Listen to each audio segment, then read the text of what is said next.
Hi folks, tonight I'm going to do a book review. The book is called The Lost Soul of Eamonn Magee. It's an autobiography of a great Northern Ireland boxer. He's a few years older than myself. He was born in Belfast in the Ardoyne area. He got to see the troubles. He had a very troubled background. His father was severely depressed after being arrested and put in the H prisons. He grew up, he was the youngest of three, and he was recognised at an early age that he had a very good talent for the boxing, and it was encouraged. And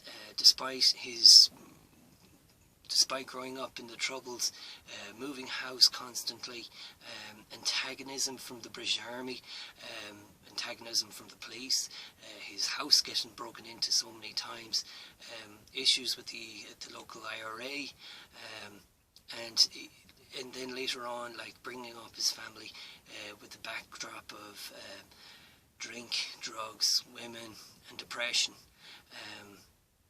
But he was able to get through all that, and he's still alive today. He's still out coaching. What rang bells for me was it explored his rage. I saw him fight a couple of times on TV, and he did have it. He was very calm in the ring, very thoughtful. He knew exactly. He was very strategic and very tactical in his fighting, and he was able to wipe out a lot of his opponents very easily. For him, the reason for that, I'd say, was the fact that he carried a rage with him. And from an early age, he had a very strong sense of dignity, and he would fight for his rights, and he would fight very hard, and he'd never give up. And because of that, for him, his background being all about antagonism, confrontation, when he was put in the ring, that's normal. Like, that's what he was living for, because that's the kind of situation that he was brought up in. And you have to respect the man for being able to live his life so successfully, and to be able to project his rage in a positive manner in the ring. Unfortunately, his family life wasn't a very positive experience, but still, it was there. And his family loves him, his community loves him, his enemies respect him, both sides of the communities.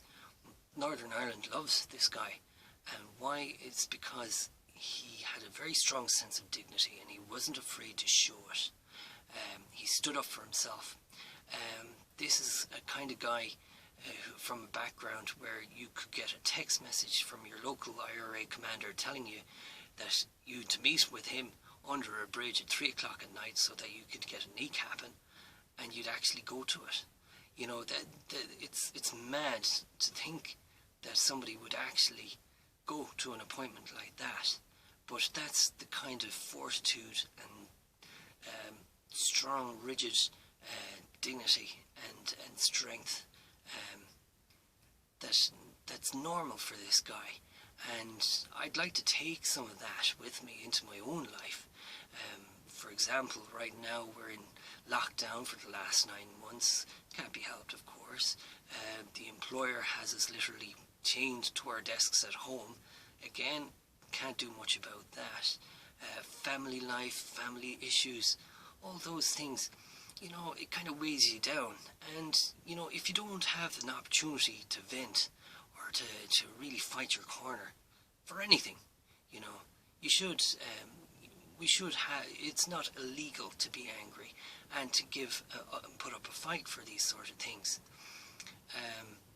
So yeah, looking forward into the new year, I hope to be a little more aggressive and to realise that, yeah, you can accept an awful lot of things, but, you know, maybe you should fight your corner and get a little bit more out of life.